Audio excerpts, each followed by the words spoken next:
Hey everyone, and welcome back to another Explainer. I'm your host, Dr. Chem, and today we're taking a truly cinematic journey straight into the microscopic chemical universe.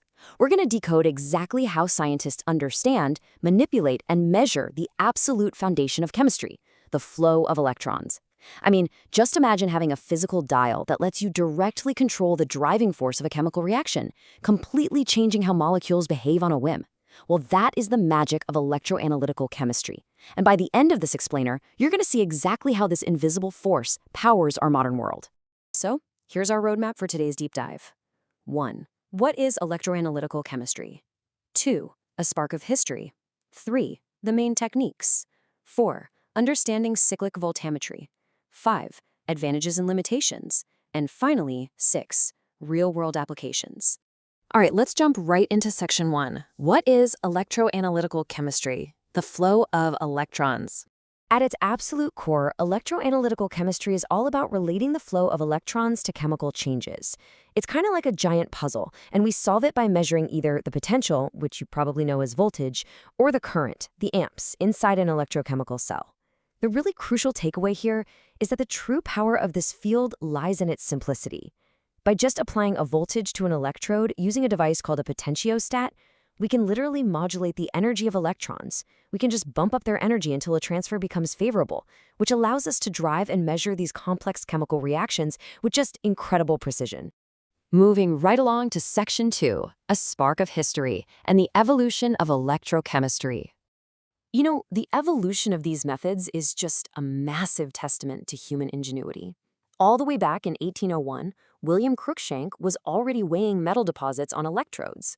Then by 1864, Walcott Gibbs was pushing electrogravimetric analysis even further. But the modern era? That truly ignited in 1922 when Czech chemist Jaroslav Hejrovský discovered polarography.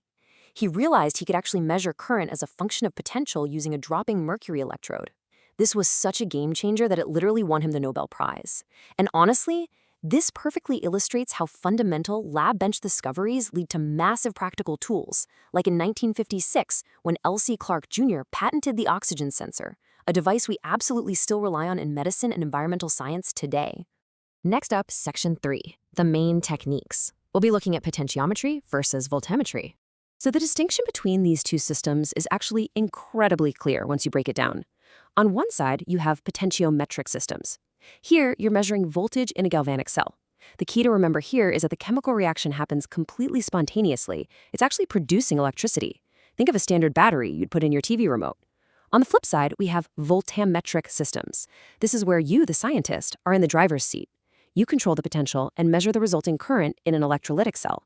Because you're forcing a reaction to happen that wouldn't normally just happen on its own, this system actively consumes power. So, to summarize, one naturally produces, the other actively consumes. Make sense?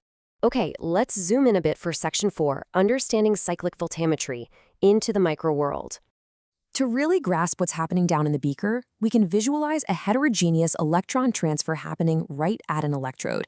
Picture a molecule, let's say ferrocenium, just floating in a solution. When you use that potentiostat to apply a negative voltage to your electrode, you're basically pumping energy into the electrons inside that metal. Once the electrons in the electrode reach a higher energy state than the lowest unoccupied molecular orbital of the ferrocenium, well, think of that orbital like an empty parking space for an electron. Suddenly, boom, an electron literally jumps from the electron straight over to the molecule, reducing it. You have just driven a chemical reaction simply by turning a dial. Now, what's really fascinating about plotting this specific data is the unique shape it creates. When we graph the applied voltage against the current we're measuring, we get this highly intuitive and honestly kind of famous duck shape. But, why a duck? Well, as you ramp up the voltage, the molecules sitting right near the electrode surface very quickly gain an electron. This sudden surge creates the head of the duck, a sharp peak in the current. But very quickly, you deplete all the available molecules right there at the surface. To keep the reaction going, new molecules literally have to physically swim or diffuse from the bulk of the solution over to the electrode.